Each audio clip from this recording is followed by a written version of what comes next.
На денешната средба со новинарите, директорот на управата за јавни приходи Горан Трајановски и неговите соработници уште еднаш ја истакнаа причината поради која 6 компании на улица Перо Наков безброј биле цел на инспекциите.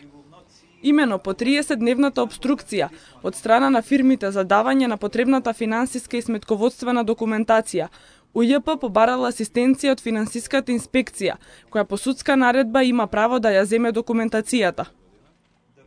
Бидејќи покрај судскиот налог во фирмите кои се сомничат за затајување на данок, немало одговорно лице да ги отвори просториите, финансиската полиција се обратила до обезбедувањето кое не сакало да ги отвори истите. Поради овие причини од страна на финансиската полиција била повикана редовната полиција. Причината поради која компаниите биле цел на инспекции е нивното преплетување и поврзаност со компанијата Акстра Трейд, која извршила исплата на средства во износ од 7,5 милиони евра во странство, односно затаила данок од 96 милиони денари. За овие податоци, од УЈП информираа дека имаат докази кои ги обезбедиле од одземените компјутери.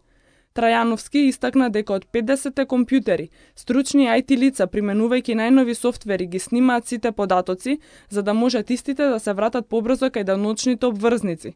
Од УЈП очекуваат дека со првични сознанија во форма на записник, по целосно документирање на доказите ќе излеза до крајот на оваа година. За утре е најавено отворање на запленетата документација во хартиена форма, која ќе биде презентирана пред инспекторите.